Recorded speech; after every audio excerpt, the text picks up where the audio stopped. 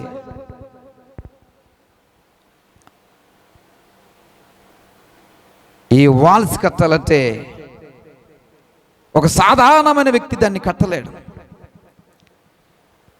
క్రీస్తు పూర్వము 450 సంవత్సరాల క్రితము నెహమ్యా బ్రతికినటువంటి కాలం. నెహమ్యా బ్రతకడానికి ముందు 150 సంవత్సరాల క్రితం నెబుకద్నెజర్ అనేటువంటి బబిలోనియన్ ఆ దేశపు గోడలను, యెరూషలేము గోడలను సమూలముగా కూల్చేశాడు.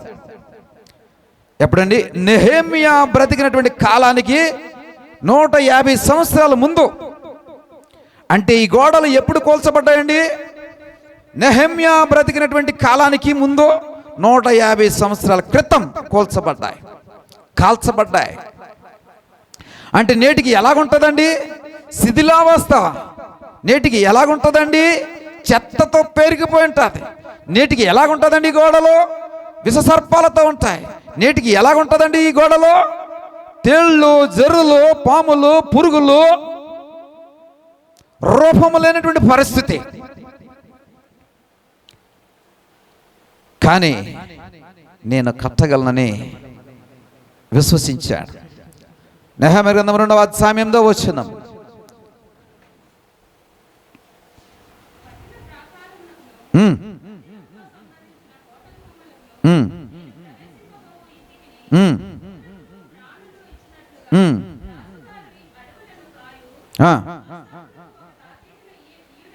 తాకీదు ఇయ్యమని ఎవరిని అడుగుతున్నాడండి? రాజుగారిని అడుగుతూ ఉన్నాడు. నేను కట్టబోయేటువంటి గోడ, నేను కట్టబోయేటటువంటి నిర్మాణము సాదాసీదా నిర్మాణము కాదు. సాదాసీదా నిర్మాణము కాదు. 4108 మీటర్ల వాల్ నేను కట్టాలి. 4108 మీటర్ల అంటే ఎన్ని మైళ్ళు వస్తుందో తెలుసా? 2.5 మైల్. 2.5 మైళ్ళు ఎన్ని కిలోమీటర్లు వస్తుందో తెలుసా? 1 మైలు ఈజ్ ఈక్వల్ టు 3 కిలోమీటర్లు. అంటే సుమారుగా 7.5 కిలోమీటర్లు వాల్ కట్టాలి. 7.5 కిలోమీటర్లు వాల్ కట్టాలి. మందము సుమారుగా 8.2 అడుగులు. అంటే ఇంత 8 అడుగులు మందం. ఇక్కడ నుండి సుమారుగా స్త్రీని కూర్చున్నటువంటి అంత స్థలం ఉంటుందేమో. 8 అడుగులు. 8.2 అడుగులు అంటే ఎత్తు సుమారుగా 39 అడుగులు. అంటే 40 అడుగులు. ఇది 10 అడుగులు అనుకుంటే హైట్ 10 అడుగుల కన్నా ఎక్కువ ఉంటుంది. ఇది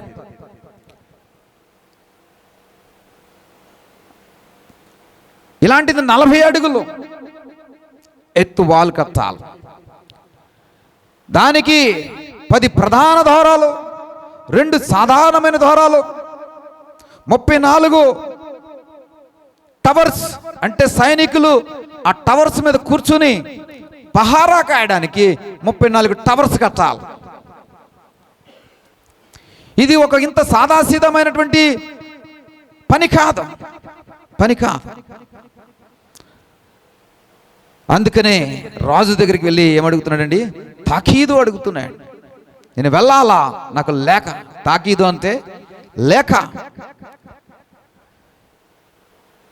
బ్రిటిష్ పాస్పోర్ట్ మీలో ఎంతమందిగానే ఉందా? యూకే పాస్పోర్ట్ మీలో ఎవరికైనా ఉందా?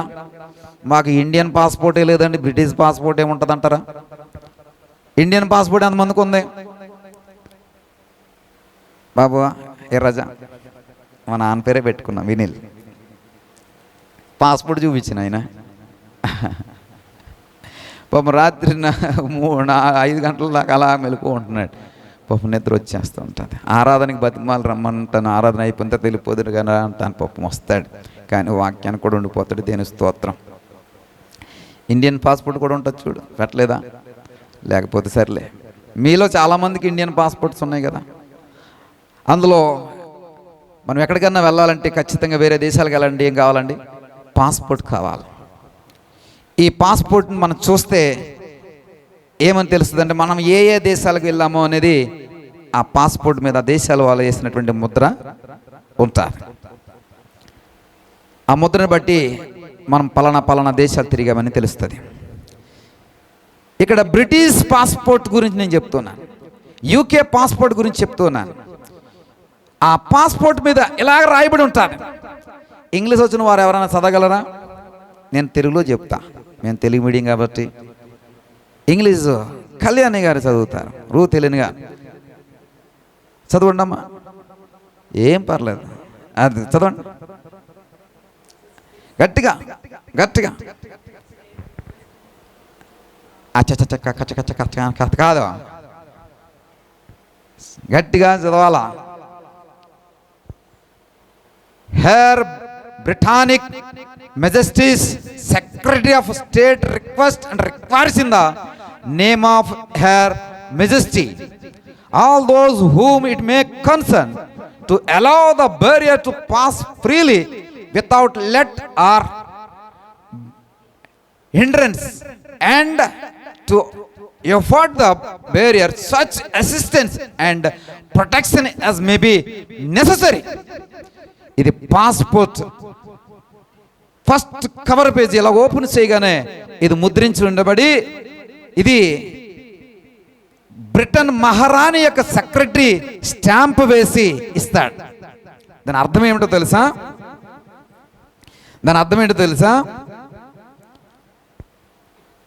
బ్రిటానిక్ మహారాణి గారి యొక్క విదేశాంగ కార్యదర్శి మహారాణి గారి తరఫున సంబంధిత వ్యక్తులందరికీ ఈ పాస్పోర్ట్ కలిగిన వ్యక్తిని ఎటువంటి ఆటంకము లేకుండా లేదా అడ్డంకి లేకుండా స్వేచ్ఛగా ప్రయాణించడానికి అనుమతించాలని మరియు అతనికి అవసరమైన సహాయాన్ని రక్షణను కల్పించాలని అభ్యర్థిస్తున్నాను.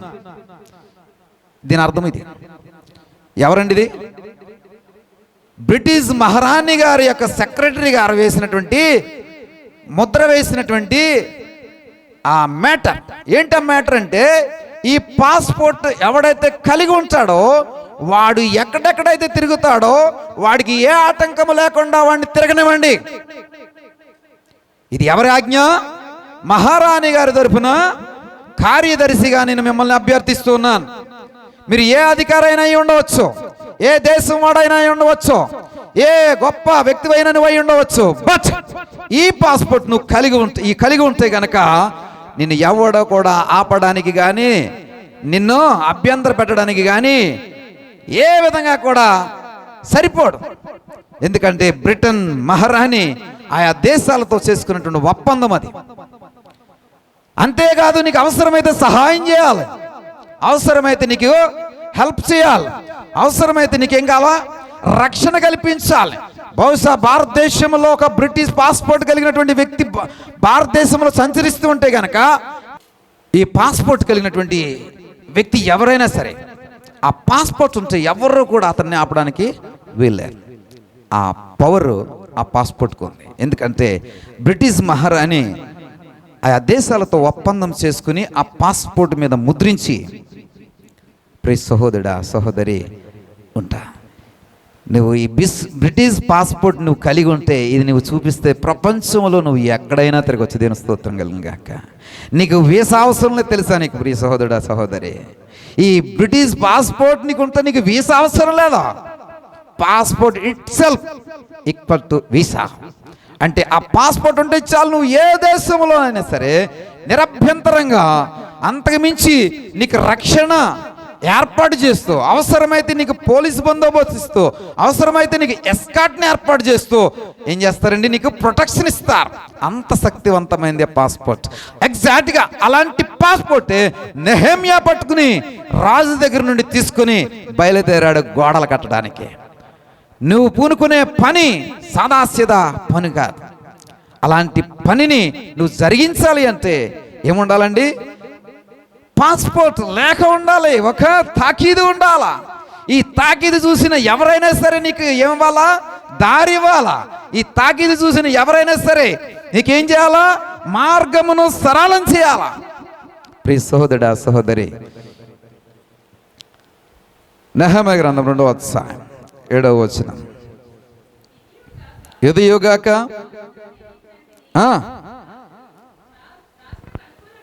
రాజునకు అనుకూలమైతే చేరు వరకు నన్ను దాటించినట్లుగా. అమ్మా చూడండి, పట్టణ ప్రాకారమునకును మందిరముతో సంబంధించిన కోటగుమ్మములకును మన్నించండి. ఇది యుగాక రాజుతో నేను ఇట్లాంటిని, రాజునకు అనుకూలమైతే యోధా దేశమున నేను చేరే వరకు నన్ను దాటించినట్లుగా నది అవతల ఉన్న అధికారులకు తాకీదులను. ప్రయాణము ఎక్కడి నుంచి బయలుదేరిందండి? పర్షియా దేశము నుండి యెరూషలేము పట్టణానికి, బబులోను దేశము నుండి ఇజ్రాయేలు దేశమునకు, బానిసత్వపు సంఖ్యల నుండి దేవుని ప్రజలు నివసించే దేశమునకు ప్రయాణం మొదలైంది. ఈ ప్రయాణము కొనసాగాలంటే తాకీదు కావాలి. ఈ ప్రాకారములను పూర్వము దావీదు కట్టించాడు. దావీదు రాజు అయిన తర్వాత దావీదు తాళపు చెవి అనేటువంటి వాక్యంలో చెప్పాను. ఆ కోటకు లోపల తాళాలు వేసేస్తే బయట నుంచి తీయడానికి వీలు పడదు, బయట తాళం వేసేస్తే లోపల నుంచి తీయడానికి వీలు పడదు. చిచ్చి ఈ కథ ఏంట్రా, ఇది బాగలేదు కథ అని చెప్పి దావీదు ఏం చేశాడు? బయట నుంచి తీసినా అది ఓపెన్ అవ్వాలా, లోపల నుంచి తీసినా అది ఓపెన్ అవ్వాలా. అలాంటి తాళపు చెవిని దావీదు ఆ కోటకు ఆ కోట ప్రాకారాలకు ఏర్పరిచాడు. దావీదు తాళపు చెవి అని కథ ఎంతవరకు విన్నారో, వాక్యం ఎంతమంది విన్నారో? దేని స్తోత్రం చెప్పండి అందరూ. ఎవరు చెప్పట్లేదంటే నేను మర్చిపోయారనమాట. దేని స్తోత్రం కలిగిన గాక. హల్లెలూయా. ప్రయాణము బబులోను దేశం నుండి యెరూషలేమునకు ప్రయాణం కొనసాగుతా ఉంది. యెరూషలేముకు చేరుకున్న నెహెమ్యా యెరూషలేము గోడలను చూస్తుంటుంటే అది శిథిలమైపోయి ఉన్నాయి. 4:3 నెహెమ్యా గ్రంథంలో ఈ మాటలు రాయబడి ఉంటాయి. శిథిలమైపోయినటువంటి స్థితి, చెత్త చెదారముతో అది ఎందుకు పనికిరానటువంటి స్థితి. అక్కడ ఏమాత్రము కూడా అవకాశము, గోడలు కట్టడానికి అనువంత కూడా అవకాశం లేనటువంటి పరిస్థితులు. ఆ శిథిలావస్థలో ఉన్నటువంటి ఆ యొక్క గోడలలో విషసర్పాలు, పాములు, రకరకాలైనటువంటి పురుగులు భయం కల్పించే విధంగా ఆ ప్రాకారాలన్నీ కూడా పడిపోయినటువంటి స్థితి. ఎప్పుడండి? నెహెమ్యా వచ్చినప్పటికీ అది పడిపోయి ఎన్ని సంవత్సరాలు అవుతుందని చెప్పాను? 150 సంవత్సరాల క్రితం పడిపోయినటువంటి గోడలు ఎలాగుంటాయండి? ప్రియ సహోదరుడా, నక్కలకు, తోడేళ్లకు నివాస స్థలములుగా ఉంటాయి. నెబుకద్నెజరు యెరూషలేమును పట్టుకొని ఆ పట్టణమంతటిని నాశనం చేసి అక్కడ ఉన్నటువంటి జనులను తన దేశమునకు బానిసలుగా తీసుకుపోతున్నటువంటి నాటి నుండి నేటి వరకు 150 సంవత్సరాలు. నాటి నుండి నేటి వరకు అంటే నెహెమ్యా అక్కడ అడుగుపెట్టిన నాటి వరకు 150 సంవత్సరాలు. ప్రియ సహోదరుడా, దావీదు కట్టించినటువంటి ఆ గోడలు నెబుకద్నెజరు కూల్చివేశాడు. దావీదు తాళపు చెవి అని వాక్యం విన్నాం కదా. ఆ ప్రాకారాలనే నెబుకద్నెజరు కూల్చివేశాడు. ఇప్పుడు ఏం కోల్పోయారండి యెరూషలేము వాసులు? ప్రాకారం అంటే ఏమని చెప్పానండి? గౌరవం కోల్పోయారు. గుమ్మములంటే ఏమని చెప్పానండి? ప్రతిష్ట, కీర్తి. ఆ ఇంటి యొక్క గుమ్మమును చూసి ఆ ఇంటి యొక్క కీర్తి ఏమిటి, ఆ ఇంటి యొక్క ఘనత ఏమిటి, ఆ ఇంటికి ఉన్నటువంటి ప్రతిష్ట ఏమిటి, ఆ ఇంటికి ఉన్నటువంటి ఆ స్థితిగతులు ఏమిటి అనేది దేని బట్టి తెలిసిపోద్దండి అమ్మా? గుమ్మమును బట్టి తెలిసిపోతా. రేక్ డోర్ ఉందనుకోండి, రేక్ డోర్ ఉంటే రేక్ డోరే. అదే టేక్ వుడ్తో ఉందనుకోండి, టేక్ వుడ్డే. రోజు వుడ్తో ఉంటే రోజు వుడ్డే. సింహ ద్వారముగా కడితే సింహ ద్వారముగానే ఉంటారు. పాస్పోర్ట్ పట్టుకుని నెహెమ్యా యెరూషలేముకు వచ్చాడు. దారి పొడుగున అడుగడుగున ఆటంకాలు నెహెమ్యాకి. కానీ చేతులు ఏముందండి? పాస్పోర్ట్. మేము ఆ మధ్యన 2 సంవత్సరాల క్రితం వంజంగి వెళ్ళాం. ఏమైంది అది? వంజంగి అని వెళ్ళాం. అక్కడ కొండలెక్కి వెళ్ళాలి. సుమారుగా 2 కిలోమీటర్లు నడవాలి. 2-3 కిలోమీటర్లు అంత కొండే. తెల్లవారుజాము నడవాలి.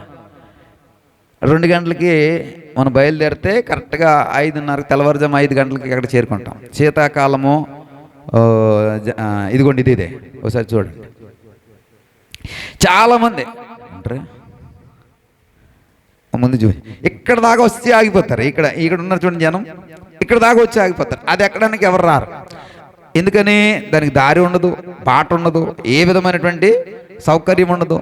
ఇక్కడ దాకా వచ్చేదానికి ఏమైనా బాట ఉంటుందా? ఇక్కడ దాకా వచ్చేదానికి కూడా ఏముండదు, బాట ఉండదు, త్రోవ ఉండదు, ఏ విధమైనటువంటి ఇది ఉండదు. ఈ చిన్న మొక్కల మధ్యలో నుంచి, ఆ చెట్ల మధ్యలో నుంచి అలా పాడుకుంటూ పోవడమే. పాడుకోవడం అంటే మనకు వచ్చిన పాటలే. విషయం ఏంటంటే అక్కడికి వచ్చిన వాళ్ళందరూ కూడా ఏం పాటలు పాడతారు తెలుసా? మా అక్క పాట పాడతారు. మా అక్క ఎవరు? మా అక్క పాట. మా అక్క ఎవరు? స్టైల్ మారింది ఆ పాట ఎక్కువ పాడతారు. అన్నిలు కూడా అదే పాట. ఆ మధ్యన మేము వెళ్ళే టైంలో ఇంకోటి ఫేమస్ అయిందండి. ఏంటది? కొయ్ కొయ్ కోయ్ కోయ్ కోయ్ కోయ్ కోడిని కోయ్ అని పాస్టర్ గారు వచ్చారు. ఆయన పేరేదో ఆయన సర్పదాస్. ఆయన పాములు పట్టుకునే వృత్తిలో ఉండేవాడు. అతను చాలా డేంజర్. అతని మీద సినిమా పున్నమి నాగ్ అనే సినిమా తీశారు. చిరంజీవి హీరోగా తీశారని చెప్తూ ఉంటారు. మరి నాకు ఎంతవరకు సత్యం నాకు తెలియదు, కానీ వాళ్ళు చెప్పిన సాక్ష్యాన్ని చెప్తాను. ఆ పాట కూడా పాడేవారండి. ఏ పాట? కోయ్ కోయ్ కోయ్ కోయ్ అంట. వీళ్ళకి అది ఉత్సాహం రావాలన్నమాట నడవాలంటే. మేము నవ్వుకునే వాళ్ళు, మరి ఈ పాట అంత ఫేమస్ అయిపోయింది, మనం కూడా ఇలాంటి పాట పాడదాము, మనం కూడా ఫేమస్ అయిపోతామని. ఇంకో పాట టైలు మారింది ఎన్ని అని పాడుకుంటా వస్తూ ఉంటారన్నమాట. చీకటి మంచు, చలికాలంలో మాత్రమే వెళ్తారు. చీకటి మంచు, విపరీతమైన చలి ఉంటుంది. ఎలాగుంటుందంటే మనం ఇక్కడ ఉన్నటువంటి చలి కంటే కూడా 3-4 రెట్లు ఎక్కువ ఉంటుంది. 3-4 రెట్లు చలి ఎక్కువ ఉంటుంది. ప్రియ సహోదరుడా, అలాంటి పరిస్థితుల్లో ఈ కొండ ఎక్కాలంటే చాలా కష్టం. మరి ఇక్కడ దాకా వచ్చి అందరు ఇక్కడ ఆగిపోతారు, కానీ నేను పిల్లలు అందరం కూడా ఎక్కాం. చూపించారా బాబు కొంచెం? ఇప్పుడు అప్పుడప్పుడన్నా చూపించుకుంటే మాకు ఒక ఆనందము.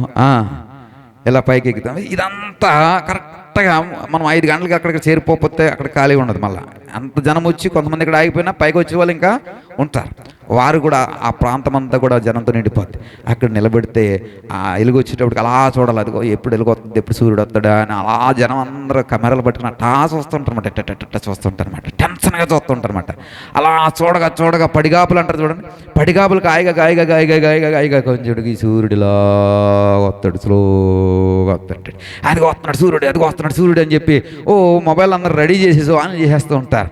ఆ వెలుగు రాగానే చూస్తే ఆ కొండ ప్రాంతం అంతా కూడా వెండి మబ్బులతో నిండిపోయి కనబడుతుంది. ఈ ప్రయాసం అంతా ఒక్కసారిగా మర్చిపోతాం, ఈ కష్టం అంతా ఒక్కసారిగా మర్చిపోతాం. విషయం ఏంటంటే ఎంత భయానకమైన పరిస్థితులు ఉంటాయంటే అంత భయానక పరిస్థితులు. పొర్రపాటును కాలు జారామంటే పరదేశంలో అని పాట పాడుకుంటే వెనకొచ్చేయడమే. ఏ పాట? పరదేశంలో మేము మమ్మల్ని పాట ఒకటి ఉంది కదా బాజీ గారు పాట, దేవుని స్తోత్రం, హల్లెలూయా. ప్రియ సహోదరుడా సహోదరి, అలాగుంటుంది. ఏంటండి పర్వతారోహణ. ఈ గుంజుబాడి దూరంకి ఎంత అవుతాయి హిమాలయాలు, ఈ గుంజుబాడి దూరంగా అయితే ఎవరెస్టులు ఎలాగుంటాయి ఆలోచన చేయండి. అంత కష్టమైనటువంటి ఎవరెస్ట్ని దేనికోసం ఎక్కిందండి? రీబిల్డింగ్, వారి యొక్క జాతి స్త్రీలను రీబిల్డ్ చేయడానికి. ఇక్కడ నెహెమ్యా తన వారిని రీబిల్డ్, వారి యొక్క గౌరవాన్ని, వారి యొక్క కీర్తిని, వారి యొక్క ఘనతను మళ్ళా కట్టడానికి నెహెమ్యా పూనుకుంటున్నాడు. ప్రియ సహోదరుడా సహోదరి, ఈ నెహెమ్యా చూడండి 4వ అధ్యాయం 6వ వచనంలో, జనులు మనపూర్వకంగా పనిచేసిరి కాబట్టి, చదువుదామా?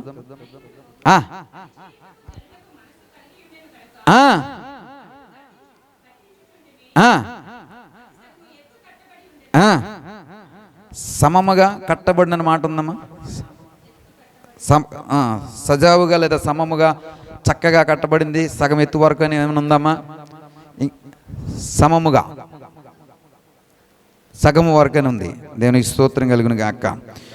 ఇంగ్లీష్ బైబిల్లో చాలా స్పష్టంగా రాయబడింది. సమముగా అంటే చాలా సమముగా అంటే ఒక పద్ధతి ప్రకారము కట్టబడిందని రాయబడింది.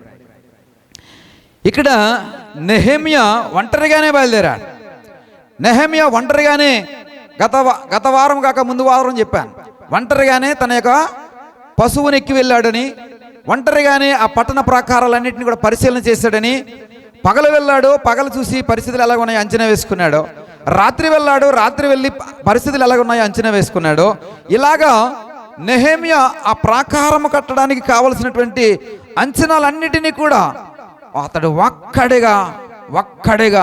ఒక్కడిగా పరిశీలన చేసుకుని ఆ ప్రాకార నిర్మాణానికి పురుకొల్పబడుతున్నాడు.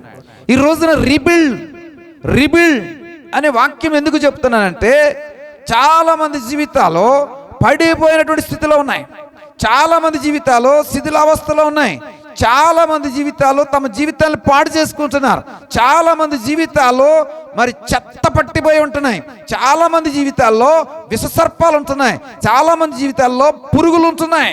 చక్కగా దేవుని సన్నిధికి వచ్చేటటువంటి భక్తి కలిగినటువంటి కుటుంబమే, కానీ లోపలికి వెళ్ళి చూస్తే ఆ కుటుంబంలో ఏముంటుందంటే శోధన, ఆ కుటుంబంలో ఏముంటుందంటే వేదన, ఆ కుటుంబంలో ఏముంటుందంటే అశాంతి, ఆ కుటుంబంలో ఏముంటుందంటే ఒకరి మీద ఒకరు అలగడము, ఒకరి మీద ఒకరు గొడవలు పడడము, ఒకరి మీద ఒకరు విచ్ఛిన్నం చేసుకుంటున్నటువంటి పరిస్థితులు. ప్రియ సహోదరుడు, ఆ సహోదరి, ఒక క్రైస్తవ కుటుంబం ఎలా కట్టబడాలండి? దీవెనకరంగా కట్టబడాలి. ఎలాగండి? దేవుని నామానికి మహిమకరంగా కట్టబడాలి. దేనికి వాక్యం సెలవిస్తుంది? మీరు అభివృద్ధి చెందితే ఎవరికి మహిమ అంటున్నది? దేవునికి మహిమ. నువ్వు దీవించబడితే ఎవరికి మహిమ? దేవునికి మహిమ. నీ కుటుంబము సమృద్ధికరంగా దీవించబడుతున్నట్టు ఎవరికి మహిమ? నీకు దేవుడిగా కలిగిన దేవునికి మహిమ. ఇప్పుడు యెరూషలేము యొక్క ప్రాకారాలు పడిపోయి అవి శిథిలావస్థలో ఉన్నాయి. వాటికి అవమానము, ఆ పట్టణానికి అగౌరవం. ఇప్పుడు ఎవరికి మహిమ లేదండి? దేవునికి మహిమ లేదు. కాబట్టి నెహెమ్యా మళ్ళా పోయినటువంటి మహిమను మళ్ళా దేవునికి కలగ చేయాలనుకున్నాడు. ఎలాగంటే రిబిల్డ్ ద వాల్. నెహెమ్యా దేవుడితో అంటున్నాడు, మోసే ధర్మశాస్త్రము ప్రకారము మోసే చెప్పినట్టుగా నీ జనులు నీ మాట వినకపోతే నువ్వు ఖచ్చితంగా వారిని చెల్లాచెదరు చేసేస్తావు. చదువుదాం 1వ అధ్యాయం 8వ వచనం. నీ సేవకుడైన మోసేతో నువ్వు సెలవిచ్చిన మాటను జ్ఞాపకం తెచ్చుకున్నామా? అదేదనగా మీరు అపరాధము చేసిన యెడల జనములోనికి మిమ్మల్ని చెదరగొట్టెదను. అయితే మీరు నా వైపు తిరిగి నా ఆజ్ఞలు అనుసరించి నడిచిన యెడల భూదిగంతముల వరకు మీరు తోలివేయబడినను అక్కడ నుండి సహా మిమ్మల్ని కూర్చి నా నామము ఉంచుటకు నేను ఏర్పరచుకున్న స్థలమునకు మిమ్మల్ని రప్పించుదనని నువ్వు సెలవిచ్చితివి కదా. మోసేతో యెహోవా దేవుడు చెప్పిన మాట ఏమిటండి? మీరు అపరాధములు చేస్తే నేను ఊరుకోను రోయ్, మీరు తప్పులు చేస్తే నేను ఊరుకోను రోయ్, వాక్యం చెప్తున్నప్పుడు మీరు మాట్లాడితే నేను ఊరుకోనమ్మోయ్, వాక్యం చెప్తున్నప్పుడు మీరు నిద్రపోతే నేను ఊరుకోనమ్మోయ్, వాక్యం చెప్తున్నప్పుడు మీరు ఫోన్ మాట్లాడితే నేను ఊరుకోనయ్యోయ్, రాజేశ నేను ఊరుకోనయ్యోయ్. అలా చేస్తే నేనేం చేస్తాను? మిమ్మల్ని భూమి యొక్క ఆయా స్థలాలకు మిమ్మల్ని చెల్లా చెదరగా చేసేస్తాను. అయితే మీరు అక్కడ నుండి నా వైపు తిరిగితే గనక మీరు ఎక్కడెక్కడికి చెల్లా చెదరగా చేయబడినా సరే నేనేం చేస్తాను? మళ్ళా ఎక్కడ తీసుకొస్తాడటండి? నా నామము ఉంచుటకు నేను ఏర్పరచుకునే స్థలమునకు. ఇప్పుడు యెరూషలేము ఏంటండి? ఆయన నామము ఉంచుటకు ఆయన ఏర్పరచుకున్న స్థలము యెరూషలేము. అక్కడికి నేను మళ్ళా మిమ్మల్ని ఏం చేస్తాను? ఎక్కడెక్కడ ఉన్న వారందరినీ కూడా తెచ్చుకుంటాను. ఇది జ్ఞాపకం చేసుకో ఒకసారి అని నెహెమ్యా ఎవరిని అడుగుతున్నాడు? దేవుడైన యెహోవాని అడుగుతున్నాడు. మరి వీళ్ళందరూ తిరిగారా? తిరగలా. కానీ నెహెమ్యా అంటున్నాడు ఏంటంటే, వీళ్ళందరి తప్పులతో పాటు నా పితరులు చేసినటువంటి తప్పులు, వారు చేసిన పొరపాట్లన్నిటినీ కూడా వారి పక్షంగా నేను కూడా ఒప్పుకుంటున్నాను. ఎవరందరి పక్షంగా నేను తిరుగుతున్నా. ఏమంటున్నాడండి? చదువుదాం, మీకు చూపించకపోతే కష్టం కదా.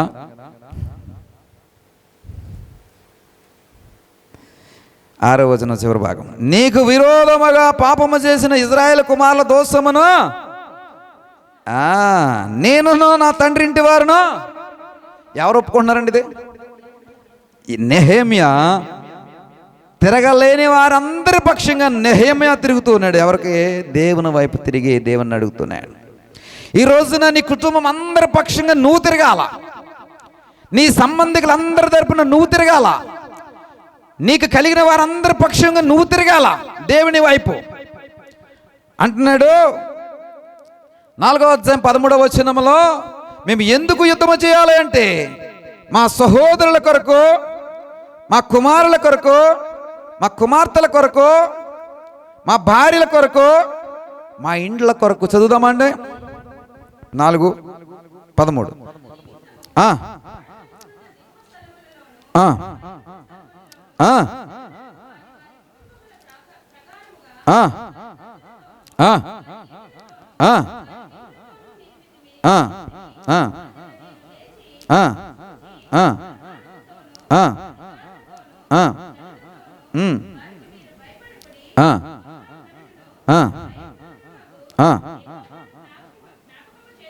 చేసుకుని మీ సహోదరుల పక్షముగాను మీ కుమారుల పక్షముగాను, కుమార్తెల పక్షముగాను, భార్యల పక్షముగాను మీ ఇళ్ళు మీకు ఉండినట్లుగా యుద్ధము చేయుడి. నువ్వు ఎందుకోసం తిరగాలి? నీ యెహోవా దేవుని వైపు ఎందుకు తిరగాల? నీ సహోదరుల కోసం నువ్వు తిరగాల, నీ కుమారుల కోసం నువ్వు తిరగాల, నీ కుమార్తెల కోసం నువ్వు తిరగాల, నీ భార్యల కోసము. ఎవరి కోసమండి? దీనికోసమైతే తిరుగుతామండి అంటారు బ్రదర్స్. శాంతి లేకుండా చేసి పడేస్తున్నారండి. కాబట్టి ఖచ్చితంగా తిరుగుతామన్నాను సహోదరులు. ఒకసారి దేని స్తోత్రం చెప్తా. హల్లెలూయా. చాలా టెన్షన్గా ఉన్నారండి. ఈ మాస్టర్ గారు ఏదో ఇలా కిరికిరి పెడతారని అర్థమైపోయినట్టుంది. దేని స్తోత్రం. కానీ మా హోలీ సిస్టర్స్ అలాంటి వారు కాదు. ఎలాంటి వారండి? అమ్మా, మీకు మీరే సర్టిఫికేట్ చేసేసుకుంటున్నారా? మీ సంగతి మా బ్రదర్ చెప్పాలా? ఏమండి వెంకట గారు చెప్పాలి మాట. ఒక్క మాట చెప్పి నేను వాక్యం ముందుకు వెళ్ళిపోతా, ముగించేద్దాం. తల కింద పెట్టేసుకుంటున్నాడు. సర్టిఫికేట్ చేస్తావా? లండన్ పాస్పోర్ట్ లాంటి పాస్పోర్ట్ స్టాంప్ వేసి చెప్తావా? చెప్తావా లేదా? చెప్తాడండి. దేనికి స్తోత్రం. అంతసేపు ఆలోచిస్తున్నావు ఏంటమ్మా వెసలే? దేనికి స్తోత్రం. నీకుందే అంట. దేనికి స్తోత్రం. నీకు మంచి భార్యని దేవుడు ఇచ్చాడు. హల్లెలూయా. మనందరికీ దేవుడు మంచి భార్యని ఇచ్చాడు. మనం ఉపయోగించుకునే దాన్ని బట్టి వైఫ్ నైఫే సరిగ్గా ఉపయోగిస్తే ఉల్లిపాయలకు వస్తుంది, లేకపోతే పీకలకు వస్తుంది. సరిగ్గా ఉపయోగించుకుంటే ఫ్రూట్స్ కోసుకోవడానికి ఉపయోగించుకోవచ్చు, లేకపోతే చేతికి బాధ కలుగుతుంది. సరిగ్గా ఉపయోగించుకుంటే చక్కగా ఇంట్లో ఉన్నటువంటి కూరగాయలు దొరుకుతుంది, లేకపోతే మనకేమవుతుంది? చేతులు కట్టాయి. కాబట్టి వైఫ్ నైఫ్. కాబట్టి దేవుడు మిమ్మల్ని నైఫ్గానే ఇచ్చాడు. ఉపయోగించుకుంటే ఎవరికి చేత కావాలా? మనకి చేతనవ్వాలా. అంతే కదా. మనకు సరైన రీతిలో ఉపయోగించుకుంటే వారు మనకి అన్ని విధాలా ఉపయోగపడతారు. దేనికి స్తోత్రం. పొర్రపాటును కూడా ఒక్క మాట కూడా అనకండి. దేని స్తోత్రం. హల్లెలూయా. పొద్దున్న లేచిన దగ్గర నుంచి అదే పనా ఏంటి అంటానే ఉంటున్నారా బ్రదర్స్? ఏమ్మా సిస్టర్స్, ఇప్పుడు మీరు చెప్పాలా అంటున్నారమ్మా? నెహెమ్యా తన వారి కోసము దేవుని తట్టు తిరగడమే కాదు, ఇప్పుడు ఉన్నవారందరినీ కూడా ఎవరి కోసం నిలబడమంటున్నాడంటే వారి యొక్క కుమారుల కోసము, కుమార్తెల కోసము, సహోదరుల కోసము, వారి భార్యల కోసము, ఇంకా వారి యొక్క నివాస స్థలముల కోసము నిలబడండి. Rebuild the wall. ఎందుకు మీరు గోడలు పునర్నిర్మించాలి? పడిపోతున్నటువంటి మీ ప్రాకారాలు మళ్ళీ ఎందుకు కట్టాలి అంటే మీ కుటుంబాల కోసము, మీ బిడ్డల కోసము, మీ కుమార్తెల కోసము, మీ ఇంటి వారి కోసము, మీ నివాస స్థలముల కోసము మీరు కట్టాలి. ప్రియ సహోదరుడా, సహోదరి, నెహెమ్యా నీకు నాకు ఈరోజు నేర్పిస్తున్నాడు ఏంటంటే శిథిలావస్థలో ఉన్నటువంటి గోడలను మరలా కట్టడం నేర్పిస్తున్నాడు.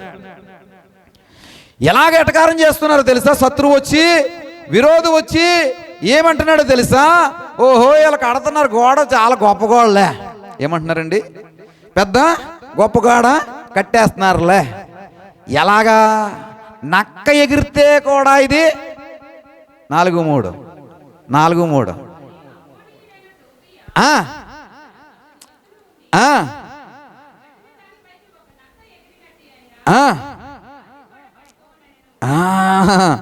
ఎంతగా ఎటకారం చేస్తున్నారంటే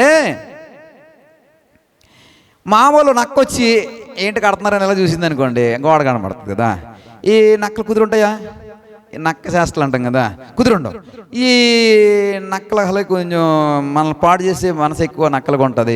నక్క బుద్ధి అంటారు. ఎప్పుడైనా విన్నారు కానీ నక్క బుద్ధి, పాడు చేసే బుద్ధి అన్నమాట. సో ఇది మన దగ్గర మామూలుగానే ఉంటుంది. మనం వెళ్ళిపోగానే ఏం చేద్దంటే పాడు చేసే పని చేస్తూ ఉంటుంది అనమాట. ఈ నక్క ఏం చేస్తుంది? ఆ గోడ మీద ఎగిరింది అనుకోండి. చెప్పాను కదా ఇందాక, ఇదివరకే అది పాడైపోయినటువంటి శిథిలావస్థలో అనేకమైన నక్కలకి, తోడేళ్ళకి అది నిలయముగా స్థావరంగా మార్చబడింది. కాబట్టి అక్కడ ఇవన్నీ అవే ఉంటాయి. కాబట్టి ఇప్పుడు ఈ విరోధం అంటున్నాడు, శత్రువు అంటున్నాడు, ఈ నక్క ఏదో ఒకటొచ్చి ఎగిరితే చాలు ఈ గోడ ఏమైపోద్ది? పడిపోద్ది. వీళ్ళు కట్టే గోడ పెద్ద విషయమే కాదు అంటారు. ప్రియ సహోదరుడు, ఆ సహోదరి, నీ శత్రువు ఎగ్జాక్ట్గా నిన్ను అలాగే అంటాడు. నువ్వు ఏ పని చేసినా అలాగే అంటాడు. ఓహో వీడు చేస్తున్నాడులే, వీడు ఎంతకాలం చూద్దాంలే ఎంతకాలమో చూద్దాంలే. ఓహో ఈడు వచ్చేసాడు ఏమో ఈడు మొదలెట్టేస్తున్నాడు ఓయ్ ఉంటుంది 2 రోజులు ఉంటుందిలా మాత్రం బడాయి. ఎన్ని ఉంటుందండి? 2 రోజులు ఉంటుందిలా బడాయి. 3వ రోజున ఏముండదు ఈ బడాయి అంటాడు. ప్రియ సోదరుడు, ఈ మాటలు మనము వింటూ ఉంటాం. అప్పుడప్పుడు మనం కూడా అంటుంటామండి. ఓయ్ మనం అంటుంటామా లేదా? ఎదుటి వాళ్ళని అనేవాళ్ళు ఉన్నారా లేదా? ఇక్కడ ఉన్నారు. ప్రియ సహోదరుడా సహోదరి, ఇక్కడ నెహెమ్యా కడుతున్నటువంటి గోడను చూసి శత్రువు అదే చెప్తున్నాడు. ఎంత ప్రతికూలత ఉందంటే, నలుదిక్కుల నుండి 4 రాజులు వచ్చి నెహెమ్యా యొక్క గోడను ఆపడానికి ప్రయత్నం చేస్తుంటుంటే, నెహెమ్యా ఒక చేతితో ఆయుధాన్ని పట్టుకుని ఒక చేతితో తాపి పట్టుకుని గోడ కడుతూ ఉన్నాడు. వారి ఈటలు పట్టుకుని వారికి కాపలా కాస్తూ ఉన్నారు. పని పూనుకుని ఆ ప్రాంతమంతా నిర్మించటానికి తన జనులను ఆయన పురుగొల్పుతున్నాడు. వారిలో ఒక ఆశను నింపాడు. ఏంటి ఆశ అంటే, నీ కొడుకుల కోసము, కుమార్తెల కోసము, నీ యొక్క కుటుంబాల కోసము, మీ ఇంటి కోసము వాటిని కట్టాలరా అని. ఇప్పుడు ఈ రీబిల్డ్ వాల్ దేనికోసం అంటే, మీ జీవితాలు కట్టుకోవడానికి. ప్రియా సహోదరుడా అన్నయ్య, ఎవరి కోసమండి ఈ వాక్యం? దేనికోసమండి? మీ జీవితాల కోసమే. దేవుణ్ణి వెంబడించడం మొదలుపెట్టి ఎన్ని సంవత్సరాలు అవుతుంది? ఒకసారి ప్రశ్న వేసుకోండి. మీకు తెలుసు మీరు ఎప్పటి నుంచి యేసుక్రీస్తుని వెంబడిస్తున్నారో మీకు తెలుసు. మీ ఆశీర్వాదాలు ఒకసారి ఒక పక్కన పెట్టండి. ఎంతగా దీవించబడ్డారో ఒకసారి ప్రశ్న వేసుకోండి. దీవించబడలేదు అంటే మీరేమై ఉన్నారంటే, అపరాధముల చేత మీరు చెల్లాచెదరు చేయబడి మీ యొక్క స్థితి శిథిలావస్థలో ఉందని అర్థం. దీవించబడుతున్నాము, అనుదినము మేము పోషింపబడుతున్నాము, మంచిది. అది దేవునికి మహిమ కలగడానికే. ఇంకా నీవు ఈ రోజున దేవునికి మహిమకరముగా నీ యొక్క స్థితి కనబడకపోతే కనుక, ఈ రోజు నుండి, ఈ క్షణము నుండి నీవు ప్రారంభించాలి ఏమిటంటే, రీబిల్డ్ ద వాల్. నీ జీవితాన్ని మళ్ళా కట్టుకోవడం ప్రారంభించు. నీ జీవితాన్ని మరలా జీవించడం నేర్చుకో అని ఒక వాక్యం చెప్పాను. ఇప్పుడు వరకు ఎన్ని సంవత్సరాలు బ్రతికేసావు కానీ అది ఒకసారి ఆలోచన చేసి, ఈ రోజు నుండి అయినా మళ్ళా నువ్వు ఎలాగ ఉండాలనుకుంటున్నావో, ఎలా జీవించాలనుకుంటున్నావో, ఏ విధంగా మరి దేవునికి మహిమకరంగా మార్చబడాలనుకుంటున్నావో ఒకసారి ప్రయత్నం చేయి. ఇంకా ఆయుష్ దేవుడు ఇచ్చాడు, ఇంకా సంవత్సరాలు నీకు ఇవ్వబడ్డాయి, ఇంకా దినములు నీకు ఇవ్వబడుతున్నాయి, ఇంకా నీకు బ్రతుకుంది, ఇంత బోలంత భవిష్యత్తు ఉంది. ఈ క్షణం నుంచి ప్రారంభించు. దేవుడు అద్భుతమైన రీతిలో నిన్ను కట్టి ప్రపంచానికి చూపిస్తాడు. 52 రోజుల్లో నెహెమ్యా గోడ కట్టి ప్రపంచానికి చూపించాడు. నేడు యునెస్కో అనేటువంటి సంస్థ, ప్రపంచ హెరిటేజ్ సంస్థ ఏం చేసిందో తెలుసా? యెరూషలేము యొక్క గోడలను ప్రపంచ సంపదగా గుర్తించి దాన్ని సంరక్షిస్తోంది. ఎంతగా అండి? 52 రోజుల్లో కట్టబడినటువంటి నెహెమ్యా గోడని యునెస్కో అనేటువంటి సంస్థ ప్రపంచంలో ఇలాగ ప్రఖ్యాతిగాంచినటువంటి వారసత్వపు సంపదలు ఏదైతే ఉంటాయో ఆ వారసత్వపు సంపదల్ని ఇదేం చేస్తుంటుందంటే సంరక్షిస్తూ ప్రపంచానికి చూపిస్తూ ఉంటారు. It wonderful. 52 రోజుల్లో ఏం చేశాడండి నెహెమ్యా? అద్భుతాన్ని కట్టేశాడు. 52 రోజుల్లో ఏం కట్టాడండి? మహాద్భుతాన్ని నిర్మించేశాడు. నువ్వు ఈ రోజున పని పూనుకో. 52 రోజులు కాదు, 52 గంటల్లోనే దేవుడు నీ జీవితాన్ని అద్భుతంగా మార్చేయగలడు. దేవుని పక్షంగా నువ్వు నిలబడితే దేవుడు నీ పక్షంగా ఏం చేస్తాడు తెలుసా? 4:20 మన దేవుడు మన పక్షమున ఏం చేస్తాడండి? యుద్ధము చెయ్యును. చదువుదాం ఒకసారి.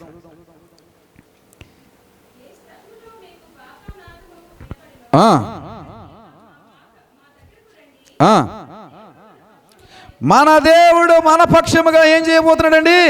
యుద్ధము చేయబోతున్నాడు. ఈ క్షణము నువ్వు ప్రారంభించు. Rebuild the wall. ఈ రోజు నుంచి నీ జీవితం కట్టుకోవడం ప్రారంభించు.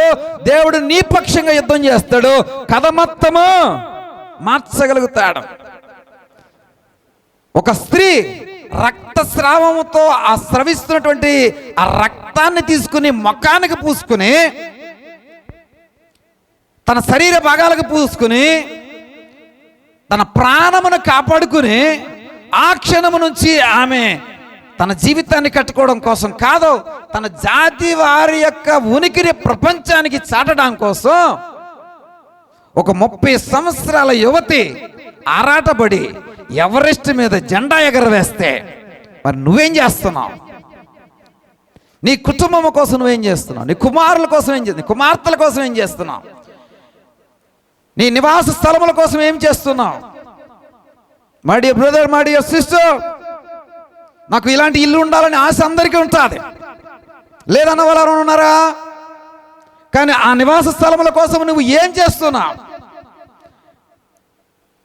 ఈ విశాఖపట్నంలో నాకు ఇలాంటి కలలు కనేటువంటి స్వేచ్ఛ అందరికీ ఉంది. కానీ మన అబ్దుల్ కలాం గారు ఏం చెప్తున్నారు? కలలు కనండి. మీరు చెప్పాలదే, సాకారం చేసుకోండి. కలలు కనడం వరకే మా వంతు, సాకారం చేసుకోవడం మా వంతు కాదనేటటువంటి ధోరణిలో మనం ఉంటాం. కలలు కనండి అమ్మా, మాకు ఇలా కావాలా, అలా కావాలా, ఇలా కావాలని కలలు కనండి. ఈజ్ ఆల్మాచి మళ్ళా చెప్తాను, ఈజ్ ఆల్మాచి. ఆయన అన్నీ సమృద్ధిగా ఇవ్వగల దేవుడు. నువ్వు నిలబడాలా, మీ పక్షముగా ఆయన యుద్ధం చేస్తాడు. నువ్వు నిలబడాలా. నాకు ఇలా కావాలా, నా కుమారులు ఇలా కావాలా, నా కుమార్తెలు ఇలా కావాలా, నా కుటుంబం ఇలా కావాలా. ప్రియ సహోదరుడా, సహోదరి, 16వ శతాబ్దంలో ఈ గోడ మళ్ళా కూలిపోతే మరొక సుల్తాన్ రాజు, సుల్తాన్ సొలొమన్ ది మ్యాగ్నిఫిసెంట్ అనేటువంటి రాజు ఈ ప్రాకారము రిపేర్కి వస్తే, ఏ ప్రాకారము? నెహెమియా కట్టించినటువంటి ప్రాకారము రిపేర్కి వస్తే వెంటనే స్పందించి మళ్ళా వాటిని ఏం చేశాడంటే రిపేర్లు చేయించేశాడు. వెంటనే ఊడిపోయిన పెచ్చుల్ని, ఊడిపోయినటువంటి ఆ ఇటుక బెడ్డలు, ఇటుకల్ని వెంటనే మళ్ళీ రిపేర్ చేసేసాడు. ప్రియ సహోదరుడు, సహోదరు, 16వ శతాబ్దం అంటే క్రీస్తు శకము 1600 సంవత్సరం అంటే నేటికి ఎన్ని సంవత్సరాలు అవుతుంది? హల్లెలూయా, స్తుతి, మహిమ. మీరు చెప్పకపోతే పాడెత్తుకుంటాను అంతే. 400 సంవత్సరాలు అవుతోంది. 400 సంవత్సరాల నుండి నేటి వరకు అది చెక్కు చెదరకుండా అలాగా ప్రపంచానికి ఏం చాటుతుందో తెలుసా? సాక్ష్యము చాటుతోంది. ఏం సాక్ష్యము? నేను మరలా కట్టబడిన గోడను, మరలా నిర్మించబడిన గోడను, మరలా కట్టబడడానికి ఇష్టపడిన గోడను, మరలా కట్టబడిన గోడకుండే ఆశీర్వాదం వచ్చే ఆదివారం ధ్యానించుకుందాం. లేచి నిలబడదాం.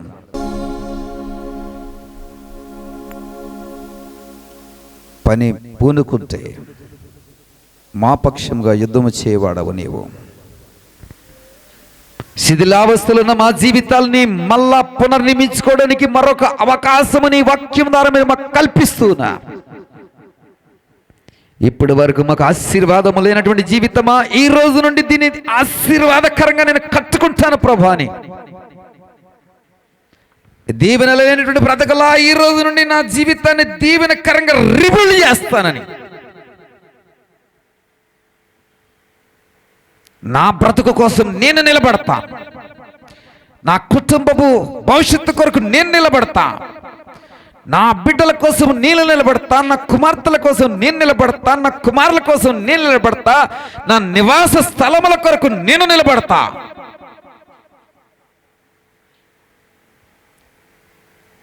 వాక్యము నాతో మాట్లాడిందని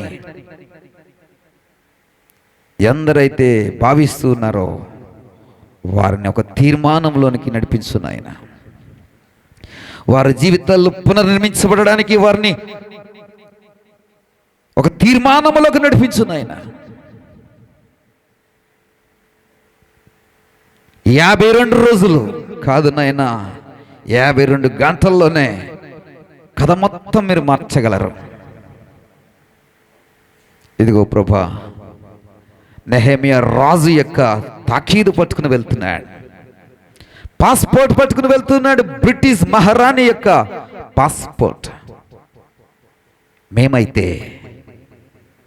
almighty, the only name, the only address for the power, Jesus Christ నుండి, యేసుక్రీస్తు వారి నుండి ఒక శక్తివంతమైనటువంటి తాకీదు పట్టుకుని మేము వెళ్తున్నాం బాబు. ఇది మొదలుకొని మాకు ఏది ఆటంకము కానేరాదు. ఇది మొదలుకొని మాకు ఏది అడ్డు చెప్పడానికి వీలు లేదు. ఇది మొదలుకొని ఏ శత్రువు కూడా మమ్మల్ని తాకడానికి వీలు లేదు. ఇది మొదలుకొని మమ్మల్ని ముట్టుకున్నవాడు నీ కనుగుడ్డుగా ముట్టుకున్నట్టే నాయన. అంతటి శక్తివంతమైన తాకీదు ఇచ్చి నీ బిడ్డలను పంపించండి. జీవితాలను రీబిల్డ్ చేయండి, పునర్నిర్మించండి. నీ నామానికి మహిమకరముగా నీ బిడ్డలు నీ మందిరంలో కనబడునుగాక. అట్టి ధన్యతలో వారు ఉండునుగాక. సమస్త మహిమ ఘనత ప్రభావం మీకే ఆరోపించుకుంటూ నా ప్రభువును ప్రిరక్షకుడిని యేసువారి నామమును బట్టి ఈ ప్రార్థన సమర్పిస్తున్నాం పరమ తండ్రి. ఆమేన్. ఆమేన్. దయచేసి కూర్చుందాం.